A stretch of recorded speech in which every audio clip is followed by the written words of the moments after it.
Tardé unos días en olvidarme del tema. Me había inmiscuido demasiado en el expediente de aquel pobre niño, Tomás.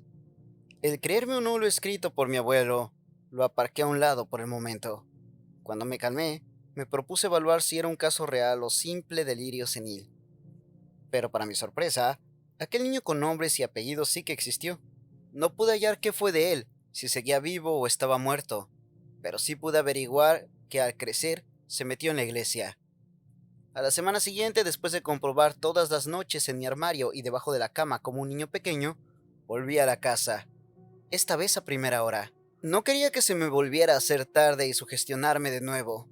De manera escrupulosa, volví a limpiar la silla de cuero y ordené un poco el despacho, colocando las innumerables cajas con archivos de video y audio. Despejé la pared que enfrentaba el escritorio. En ella había un espejo antiguo y muy desgastado. Me llamó la atención porque la plata o los productos químicos de su pátina reflectante se habían degradado tanto que refractaban la luz de manera anómala, deformada en algunos puntos en la forma y el color debidos. Una vez que mi entorno estaba acomodado para mis ojos, me senté y abrí el segundo informe. Fecha 2 de junio de 1942. Sujeto: Raquel Torralba Almagro. Edad: 12 años. Antecedentes. Para comprender este caso es necesario tener presente el artículo etiquetado como 1, Raquel. Al leer esta primera frase, algo chocó en mi memoria. Colocando las cajas, acomodé una con pequeños trastos rudimentariamente etiquetados. Sin pensarlos, abrí de nuevo la caja y me puse a rebuscar hasta dar con un bote de cristal, con su tapa de vidrio fundido para sellar su interior. En la etiqueta del espadrapo había escrito 1, Raquel. Dentro solo había una pequeña esfera metálica de color plateado de apenas 1 centímetro de diámetro. Ese artefacto me recordó inevitablemente a las ampollas soviéticas, selladas como ese frasco que contenían escamas de viruela y otras enfermedades. Temeroso, lo traté con cuidado, pero el vidrio parecía ser grueso y muy bien templado. Era extraño. Cuando lo moví cuidadosamente no se notaba el impacto de la pelotita contra los cristales como era de esperar. Pensé que quizás fuera por las características de su envase o que estuviera sellado al vacío. Después de admirar el artefacto lo coloqué en la mesa y continué leyendo. Estando tranquilo en mi casa llamaron a mi puerta. Al abrir vi a varios soldados que me invitaron para ir con ellos. No mentiría si dijera que tenía mucho miedo. Por unos instantes pensé que me iban a purgar, como se rumoreaba en las esferas científicas del momento. Pero como caballero que era y sigo siendo, me mantuve firme y les acompañé. Por más que preguntaba dónde íbamos, nadie abrió la boca salvo para sugerirme que mantuviera silencio. Por dentro estaba nervioso, pero mantenía mis composturas para conservar mi dignidad como persona y académico. Calculo que estuve 2 horas escoltado en la parte trasera de un camión militar que se dirigía a un lugar desconocido. No me atreví ni a mirar el reloj. Al detenernos, me invitaron a bajarme amablemente, y lo que vi me dejó aún más desconcertado. No era un campo de concentración, ni había ningún pelotón de fusilamiento. Era el jardín de entrada y recibimiento a una gran mansión de las montañas, fuertemente iluminada con luz eléctrica. Había muchos soldados haciendo guardia por todas partes, y uno de mis escoltas me llevó a la gran entrada, donde me recibió un criado vestido cual mayordomo inglés.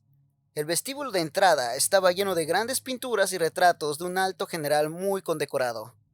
El mayordomo me condujo a la sala principal, donde una mujer de mediana edad, exquisitamente vestida con pieles, y una niña con un lujoso vestido me esperaban con un té.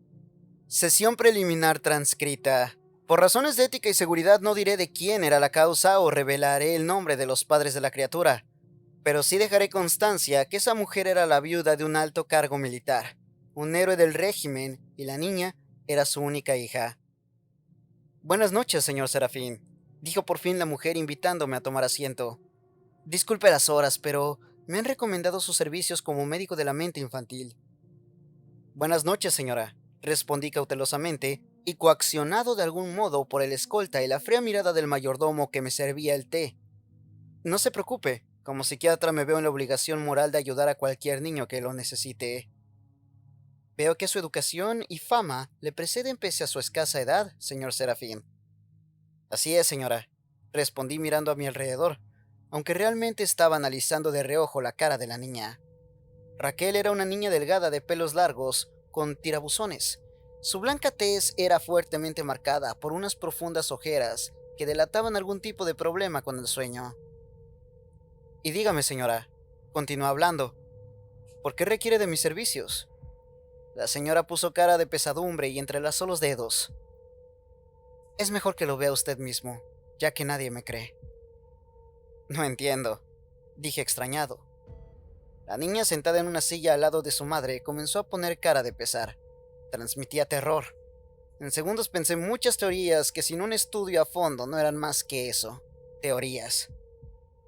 ¿Qué hora es?, preguntó la señora mientras me miraba fijamente. Antes de que pudiera sacar mi reloj, como acto reflejo, el mayordomo miró a una de las paredes donde había un lujoso reloj y contestó: las 11:29 de la noche, señora. Excelente, tenemos media hora aún, añadió la mujer. Ante la negativa de la escolta y el mayordomo, la señora pidió que salieran de la sala, dejándonos solos a madre, hija y a mí. Al encontrarnos sin ningún ojo ni oído ajeno a nosotros, la viuda comenzó a decir lo siguiente: Señor Serafín, mi hija tiene una serie de terrores nocturnos muy agraviados. Apenas come, no sale a la calle. Siempre está escondiéndose en lugares pequeños como la alacena o despensas a oscuras. Entre otras circunstancias que veo muy groseras hablar con un hombre de ellas, no habría pedido ayuda debido a mi posición social. Si estos, ¿cómo decirlo?, trapos sucios sobre mi hija salieran a la luz, vería comprometido el estatus y recuerdo de mi difunto marido. Reconozco que aquellas palabras me dieron asco. Era obvio que el objetivo de la viuda era ocultar que su hija tenía fuertes problemas psicológicos. Me avergüenza que en esta época aún estén mal vistas las familias con algún miembro mentalmente enfermo. Dejando a un lado mis apreciaciones personales, insistí en que me dejara hablar con la niña a solas, pero la viuda se negó rotundamente. En su cara vi gran preocupación, así que la entrevisté a eso de las 12 menos cuarto de la noche, frente a su madre. Buenas noches, pequeña, dije por fin. ¿Cómo te llamas? La niña no paraba de mirar a su madre, pidiendo aprobación. Contesta lo que te preguntan, niña, dijo la madre. No seas maleducada. Me llamo Raquel, dijo la niña temblorosa, casi sin energías. ¿Cómo te apellidas?, le pregunté en un tono amable y directo, excluyendo las formalidades. Torralba Almagro, señor. Al ver el estado de miedo creciendo en su mirada, intenté ser aún más informal y agradable. Se notaba que la niña estaba muy coaccionada por su madre. Tranquila, puedes llamarme Serafín, dije muy sonriente. Y dime, Raquel, ¿cuántos años tienes? No lo sé, señor, respondió medio llorando. Pero hija, no seas tonta, por favor, nos estás dejando en ridículo. En cuanto escuché el tono autoritario de la viuda, me levanté e invité a su madre a levantarse para hablar más en privado, junto a la puerta. Muy seriamente le dije a la mujer: Señora, por favor, está interfiriendo en mi trabajo. Necesito que salga mientras hablo con ella. Señor Serafín, en esta casa no dejamos a solas a damas solteras. La interrumpí usando un tono más estricto pero bajo que ella. Ser psiquiatra tiene sus ventajas psicológicas. Por favor, señora, usted ha confiado en mí a través de las recomendaciones. Soy un médico. No ponga jamás en duda mi profesionalidad. El tono que usé funcionó. La señora salió de la sala dejándome a solas con la pequeña Raquel. Amablemente me senté enfrente suyo y para quitar el hierro a la situación, seguí bebiendo mi té. Noté cómo la niña estaba temblando y lo intentaba disimular apretándose las manos fuertemente, mirando sus zapatos. Bueno, Raquel, ahora estás en un entorno seguro.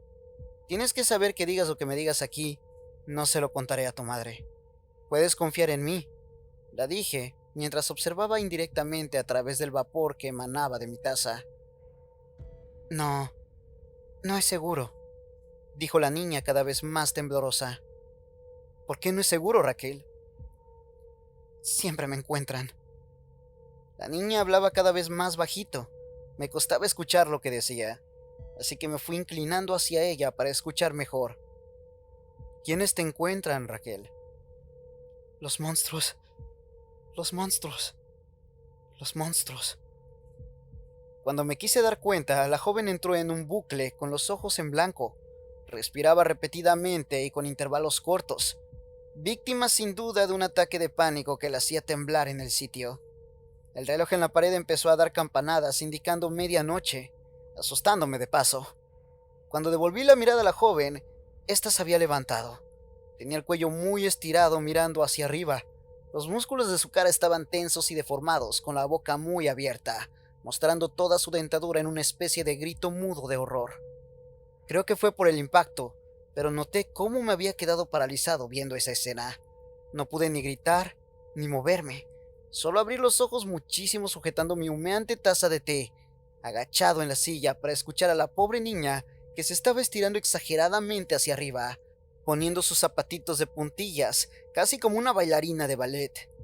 Quizá me fulminó el reflejo de alguna de sus joyas o abrí demasiado los ojos durante mucho tiempo, pero noté un flashazo blanco por un instante.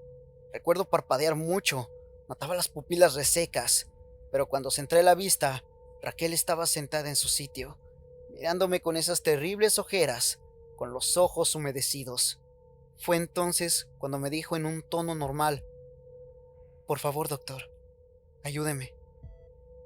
Noté que la niña se había orinado encima. Su vestido estaba empapado. Como acto reflejo me levanté y sin querer me vertí el té encima. Salté instintivamente esperando quemarme con la bebida, pero me quedé sorprendido. El té se había quedado frío. Giré la cabeza hacia el reloj de la pared.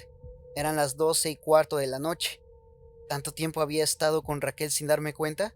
La puerta de la sala se abrió estrepitosamente. La viuda entró con una pose triunfante y diciendo: «¿Lo ha notado, señor Serafín? ¿Ha notado la ausencia de tiempo? Estuve bastante tiempo hablando con esa mujer que me contaba cosas de brujería, supercherías y maldiciones que habían proferido a su difunto marido. Me costó muchísimo convencerla que su hija realmente tenía problemas neuronales agudos y que debía llevarla al psiquiátrico para un análisis en profundidad. 2 días después, la viuda ingresó a la joven Raquel en el centro con la premisa de mantener el más absoluto anonimato. Como académico, me veo en la obligación de separar el mundo esotérico tan de moda en estos tiempos de un riguroso control científico. Esa niña necesitaba ayuda urgente, y yo iba a poner todos los recursos a mi disposición para asistirla. Las palabras de mi abuelo eran lapidarias, y sus descripciones inmejorables. Otra vez me había dejado llevar por la lectura de aquel extenso informe. Al dejar lo que restaba encima de la mesa, me fijé en la ampolla etiquetada. Yo juraría que no la había dejado en esa posición en la mesa. El rugido de mi estómago me sacó de ese pequeño lapsus. Era hora de comer algo antes de seguir leyendo el informe. Una vez que mi hambre fue saciada, decidí tomarme el café mientras seguía leyendo el segundo informe. Me hizo gracia el vapor que emanaba cuando lo dejé en la mesa, al lado de aquella extraña ampolla con una peculiar bolita plateada. Sin distraerme en exceso, continué leyendo. Primera sesión. Después del revuelo en la mansión de la viuda, trasladamos a Raquel al centro. Allí esperaba una conversación más fluida con ella, ya que sospechaba del entorno autoritario en el que vivía. Por razones de anonimato cambiaron sus apellidos al entrar, mismos con los cuales abro este expediente. En ningún momento consideré a Raquel una niña violenta pese a las advertencias de su madre. Sin embargo, me dijo que experimentaba episodios de furia desmedida eventualmente, sobre todo por la noche. Acordándome del ataque que presencié tomando el té, decidí adoptar precauciones y no ponerla en el pabellón común, dándole una habitación para ella sola en la zona de mujercitas, un ala custodiada solo por enfermeras y celadoras debido a la temprana madurez sexual de los pacientes. Era mejor prevenir. Al ser de sexo femenino, cité al doctor para examinarla esa misma tarde y descartar así posibles abusos o enfermedades subyacentes, pero antes de pasar por la enfermería, hice que la llevaran a mi despacho para mantener la primera entrevista. «Buenas tardes, Raquel», dije amablemente sentado en mi silla. «Buenas tardes, señor», respondió la niña tímidamente y cabizbaja, como de costumbre. «Raquel, tranquila. Puedes llamarme Serafín como te dije la vez pasada. Tu madre ni sus esbirros están aquí para atormentarte», dije en tono irónico, esperando arrancarle una sonrisa. La niña no sonrió. En ella notaba una profunda tristeza derivada de un miedo extremo oculto tras sus ojeras. Mi primera teoría fue esa: miedo patológico. De ahí los terrores nocturnos. «Sí, señor. Perdón, señor Serafín». La corrección de la frase me indicaba que no tenía miedo al fracaso. Por lo tanto, descarté factores como la desilusión paternofilial o el pánico a no poder llegar a un estándar social. El miedo debía provenir de otro lado. Es un comienzo, Raquel. Dime entonces, ¿no duermes bien? No, señor Serafín. ¿Sabes si te levantas dormida o hablas en sueños? La niña estaba a punto de llorar.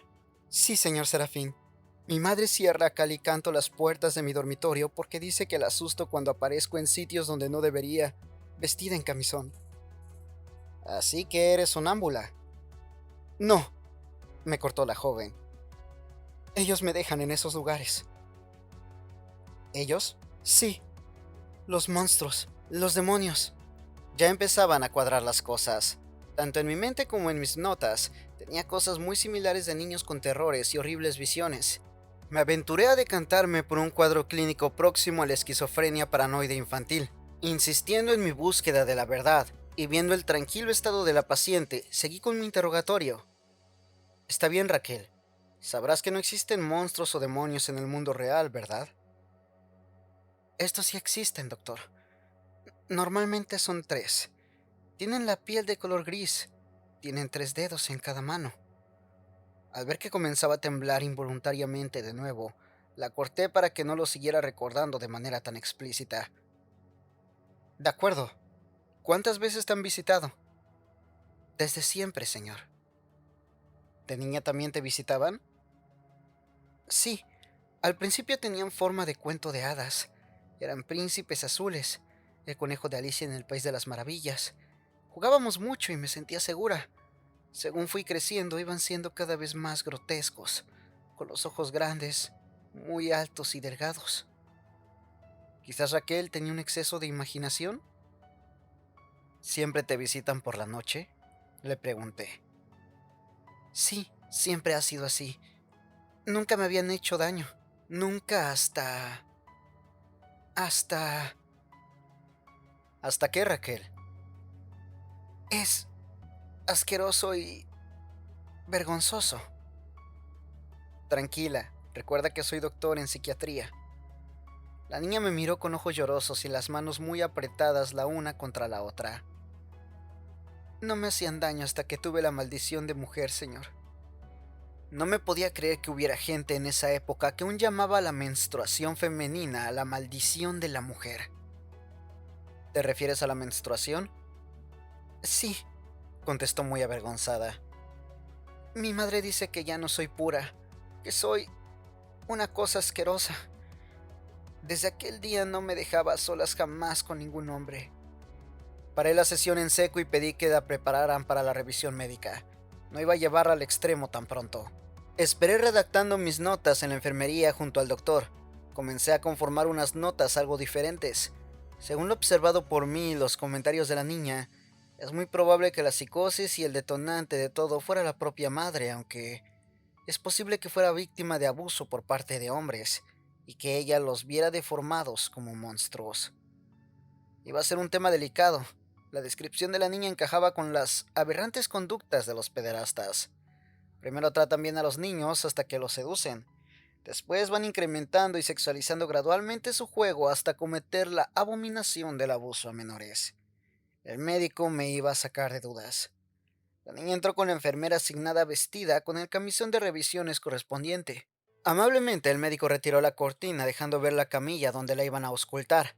Yo esperaría al otro lado de la cortina mientras el médico hacía su trabajo. Pero Raquel se quedó paralizada al ver la camilla por unos segundos. Tenía muy abiertos los ojos, las manos extendidas y hasta los dedos de los pies en tensión, como queriéndose aferrar al suelo. ¿Pasa algo?, dijo dulcemente la enfermera. No, no, respondió Raquel mientras salía de su lapsus. Cuando Raquel fue subida y tumbada en la cama, antes de que el doctor pudiera echar la cortina, empezó a gritar como posesa. ¡Dejadme en paz! ¡Fuera de aquí! ¡Ayuda!, gritaba desesperadamente la niña.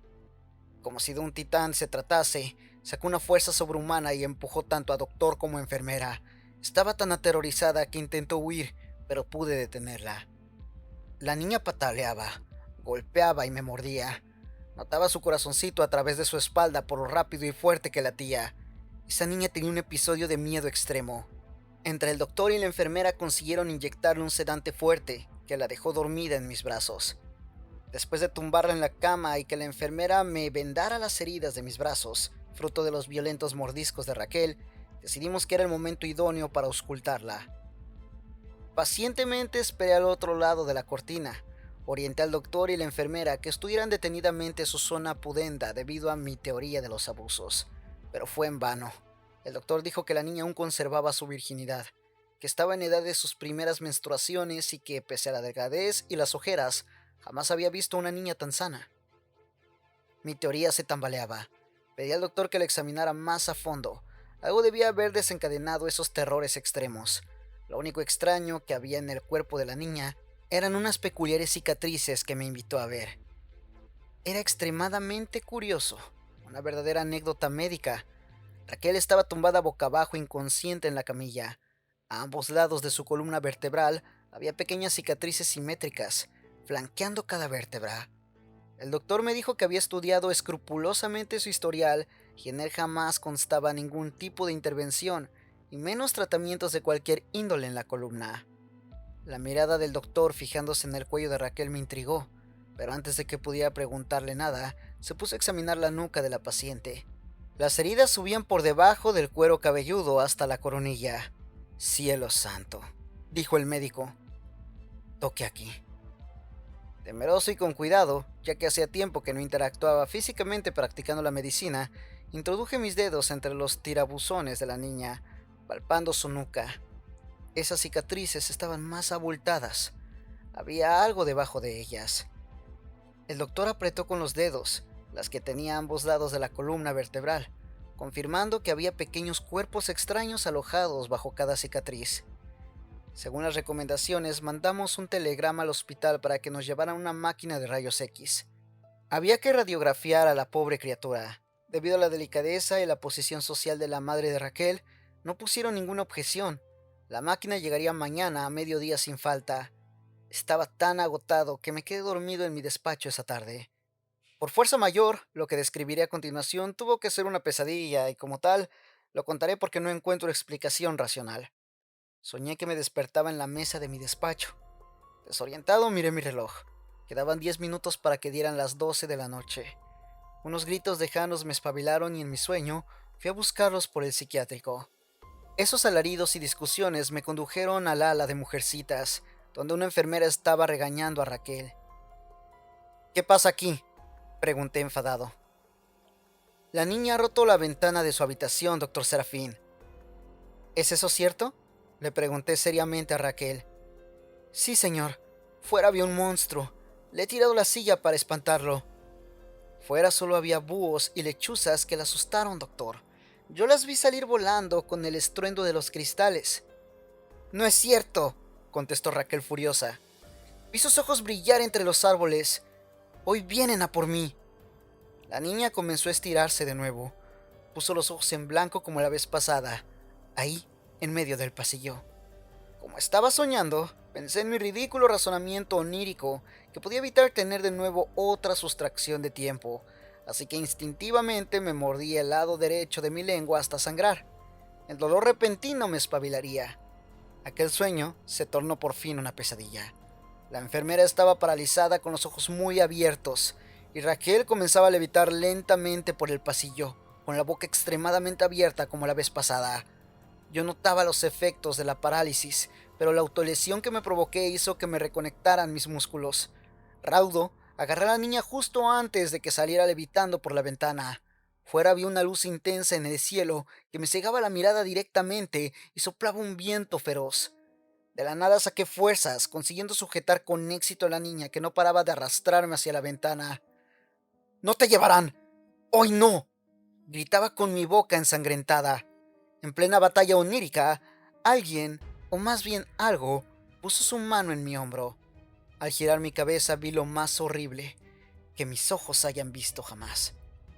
Sin duda inducido por las vagas descripciones de Raquel, la mano alargada y huesuda tenía solo 3 dedos sin uñas.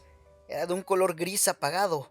Lentamente pasé los ojos por un brazo casi interminable, tan alargado como la mano, hasta llegar a la cara de un ser que casi daba con su cabeza en el techo. No distinguí si tenía nariz o boca. Esos ojos, gigantescos, negros y almendrados, me miraban desde arriba tan pulidos como la superficie de un espejo. Una pesadilla. Es solo una pesadilla, me decía a mí mismo mientras sujetaban con fuerzas a Raquel. De repente observé mi reflejo en los ojos del demonio. Eran tan reflectantes que podía ver mis propias pupilas reflejadas, y en ellas otra vez me veía reflejado, y así una y otra vez hasta que me desperté sobresaltado en mi escritorio. Supe entonces qué sueño debía ser. Hasta en sueños me había mordido la lengua de lo vívido que fue.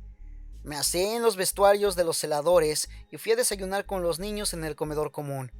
Al sentarme en la mesa de los celadores y enfermeras, uno me preguntó por mi mala cara. Riéndome les expliqué que me quedé dormido en el despacho y les conté a modo de mofa mi pesadilla, pero una de las enfermeras dejó caer su café de golpe asustada y se marchó corriendo. Era justo la enfermera con la que soñé esa misma noche. ¿Qué pasa?, pregunté mientras el resto del personal se reía. Esta mañana he tenido que ir a limpiar los cristales de la habitación de Raquel, doctor Serafín, dijo uno de los celadores. Otra vez se me había despistado leyendo el dossier de mi abuelo. Estaba más detallado aún que el primero y apenas tenía censura. Al levantar la vista de él, de reojo me pareció ver una especie de insecto a través de los cristales de la ampolla, pero cuando la levanté no había nada.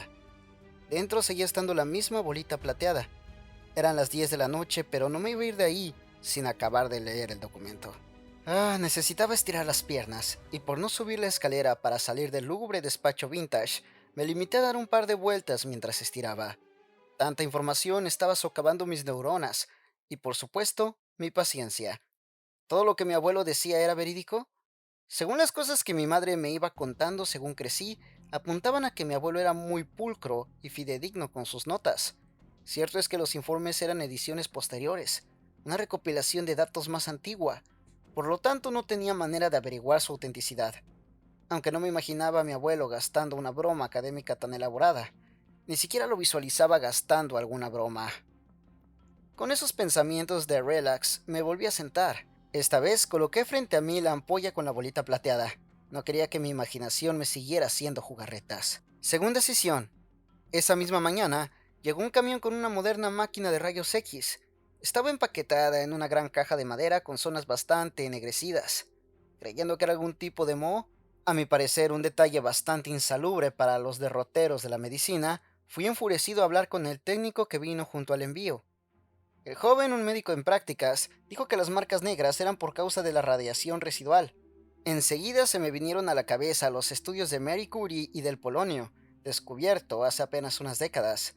Antes de entrar en pánico, el joven me comentó que era normal, que era la misma caja en la que siempre se transportaba la pantalla de rayos X, ya que era la única disponible en la zona del país por el momento, y que una exposición de poco tiempo no iba a suponer problema alguno. Confiando en su palabra, la descargamos e instalamos en una de las salas médicas que habilitamos para tal efecto. El joven médico, con algunos años menos que yo, estuvo ajustando los distintos elementos que la componían. Según él, iba a estar disponible para la hora de la merienda. Sabiendo la hora, agendé con el doctor general del centro una cita para radiografiar a Raquel. Como tenía tiempo en la mañana, hice que la llevaran a mi despacho para iniciar la segunda sesión. Buenos días, Raquel, dije como siempre cuando la muchacha llegó a mi despacho y se sentó. Buenos días, señor Serafín. Hoy en especial tenía muy mala cara.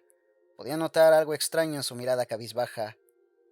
Por favor, ¿me puedes mirar a la cara?, le pregunté. La niña levantó su mirada vacilando. Su ojo derecho estaba enrojecido, muy irritado. ¿Qué te ha pasado en el ojo?, volví a preguntar.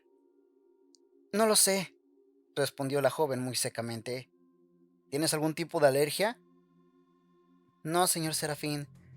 Creo que fue cuando usted hizo fuerza para impedir que ellos me llevaran. Me quedé helado.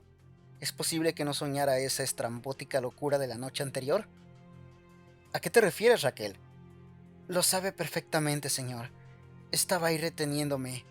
Ellos están muy enfadados con usted. No quería seguirle el juego. Seguramente los celadores y enfermeras convertirían el sueño que les narré desayunando en un cuchicheo local que hubiera llegado a los oídos de la joven. ¿Quién está enfadado conmigo? Los monstruos. Raquel se volvió a poner cabizbaja. Les escuché decir con la mente que usted empezaba a ser molesto, que no comprendían cómo había escapado de su influjo. Eso les molesta. Para ellos somos como perros. El lenguaje de Raquel crecía en intensidad. No quería provocar un brote malsonante en una señorita de su edad. Como solía ser en estos casos, me puse firme. Cuídese el lenguaje, señorita. No olvide que ante todo es usted una dama. No hay que llamar perro a nadie. Pero es que es cierto, me interrumpió la joven mirándome tan fijamente que no pude decir nada. Somos para ellos lo que para nosotros es un perro, una oveja o un gato. Somos ganados, algo con lo que jugar. Para allá, Raquel, no sigas hablando así. Nosotros no somos animales, somos hijos de Dios. Es que ellos dicen que son nuestro Dios, gritó la joven levantándose de manera violenta. Aquellos no eran tiempos de debatir temas teosóficos. Cualquier palabra que se alejara del régimen era considerada traición. Agobiado porque el grito no se hubiera escuchado más allá de las puertas, me levanté para intentar calmar a la joven. Tranquila, dije avanzando suavemente mientras Raquel lloraba amargamente apretando los puños. Mientras sus lágrimas caían por las faldas del ostentoso vestido, la volví a sentar en su sitio. Mire, señor, dijo por fin Raquel, arremangándose para mostrar sus antebrazos. En ellos había sendas marcadas moradas que parecían indicar que hubiera estado atada, pero al acercarme para examinarlos, me quedé sin aliento. Esos moretones parecían corresponder a 2 manos largas de 3 dedos, iguales a las que soñé. ¿Sería algo psicosomático como los estigmas en la gente religiosa? Esta madrugada conseguí salir del influjo, señor Serafín, dijo la joven ante mi sorpresa. Gracias a que usted intentó retenerme, pude ser consciente de lo que pensaban y me hacían. Es asqueroso, es sucio. Me dan ganas de morirme al saber lo que quieren hacer conmigo. ¿Qué quieren hacer contigo, Raquel? Quieren engendrar vida.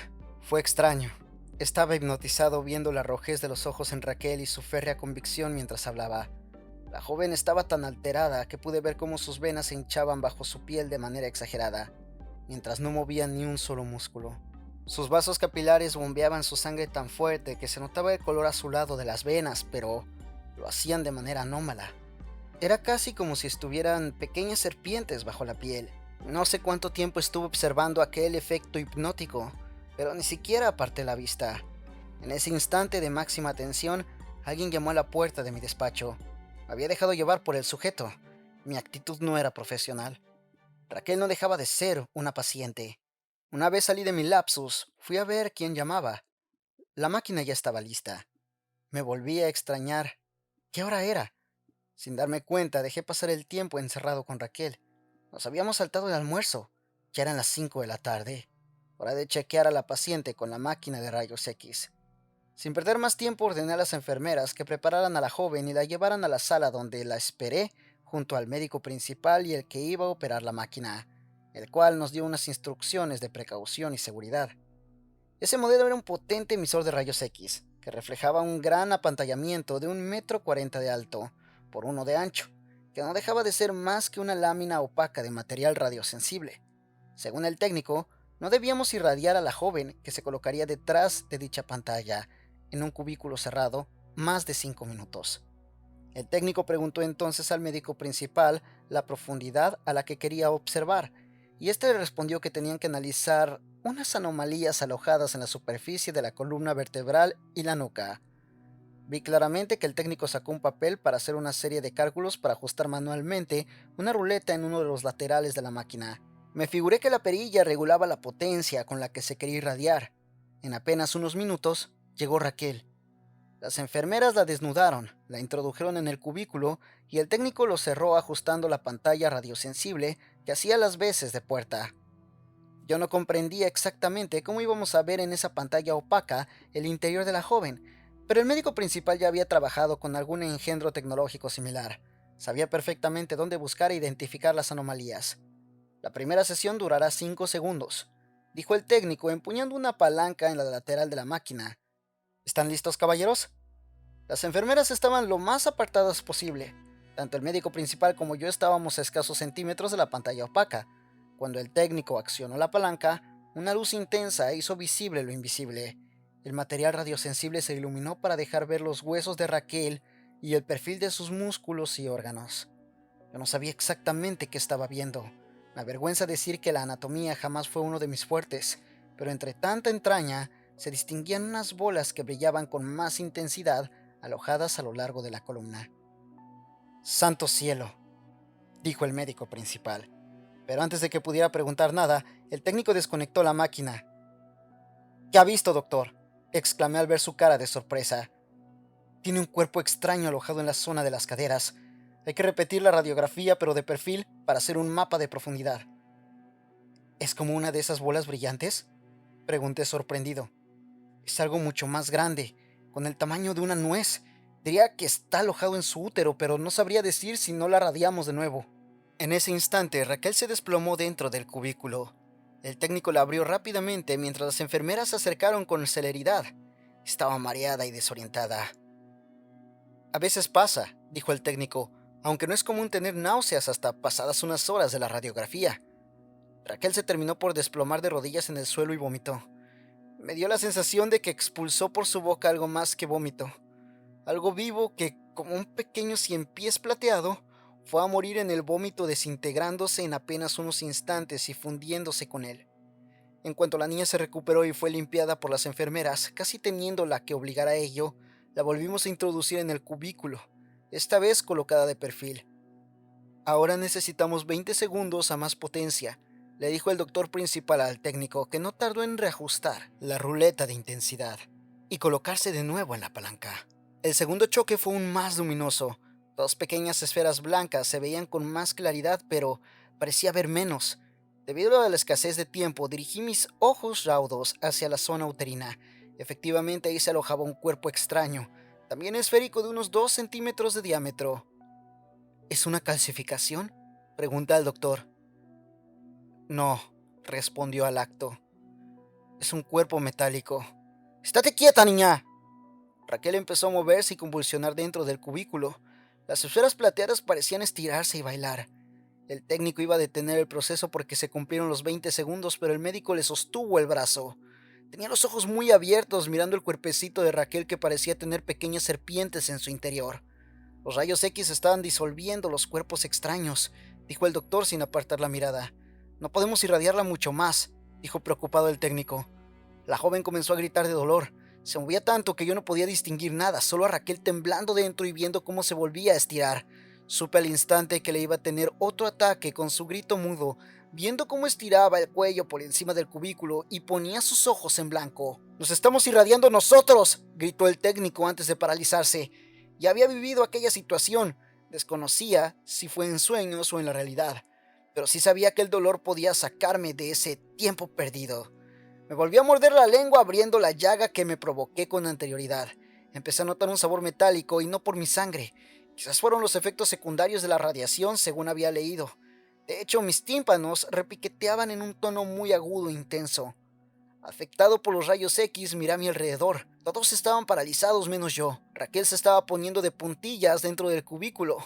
En ese estado de tirantez, pude comprobar perfectamente que ya no había bolas plateadas en su interior, sino una especie de ciempiés brillante que la recorrían por todas partes. ¿Es posible que esos problemas mentales vinieran por la contaminación de su organismo con metales pesados? Mi punto de inflexión fue ver cómo esa masa del útero comenzó a desplegarse. Por unos instantes me pareció ver algo similar a un feto con cuerpo de insecto. No sé por qué lo hice o qué me motivó, pero como pude, me mordí la lengua aún más fuerte y puse la mano en la ruleta de potencias, situándola al máximo. Mis oídos iban a explotar con el murmullo, que se tornó en un pitido intenso hasta que me los acopló, y mis ojos se llenaron de niebla. Notaba hormigueo en el pecho, pero esas cosas en el interior de Raquel parecían disolverse, mientras la joven parecía levitar de nuevo. La máquina de rayos X se sobrecalentó tanto que su sistema de alimentación chisporroteó y se desconectó justo antes de que yo me desmayara junto al resto del personal. A partir de ese punto, mis recuerdos estaban borrosos y nublados. Creo que Raquel salió por sus propios medios del cubículo y empezó a vomitar violentamente. Me pareció ver cientos de pequeños ciempiés plateados que se iban disolviendo. La joven se incorporó con gritos, sujetándose el vientre, y vi cómo su vagina comenzó a asomar algo más grande que la propia joven. Se extrajo violentamente mientras gritaba: «¡No volveréis a encontrarme, malditos!». No sé cuánto tiempo estuve dormido. Los celadores nos encontraron y nos despabilaron. Raquel estaba inconsciente en el suelo, pero cuando la incorporaban, noté que estaba durmiendo plácidamente con una sonrisa. 2 días después cerré el caso. El hospital que nos prestó la máquina iba a tomar represalias por haberla destruido, pero alguien intercedió en nuestro favor y los problemas se solucionaron con grandes donaciones. En un chequeo posterior de la paciente descubrimos que todos los cuerpos extraños de su cuerpo habían desaparecido, todos a excepción de uno alojado en la nuca, muy superficial. No supuso problema alguno extraerlo quirúrgicamente y sellarlo en una ampolla de vidrio para su posterior estudio. Oficialmente el reporte que entregué dictaminaba que la niña tenía alucinaciones debido a la contaminación por aleaciones metálicas que iban disolviendo en su organismo. Al leerlo, la viuda me escribió una carta diciéndome que Raquel jamás tuvo otro brote psicótico y que esa contaminación pudo ser causa de un accidente aéreo en el que falleció su marido. Incluso el médico, con esta explicación, se quedó conforme, alegando la extraña simetría de los cuerpos que pudieron recolectarse en esa manera según la joven fue creciendo. Intenté investigar las causas del accidente del padre de Raquel, pero eran catalogadas como secreto de Estado.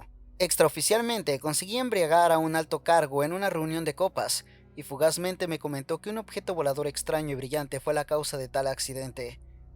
Todo me pareció sugestión y sospechería.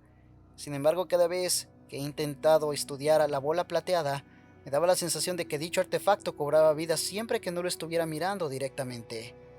El informe no duró mucho más. El resto eran vagas conjeturas de mi abuelo sobre extraterrestres y conspiraciones.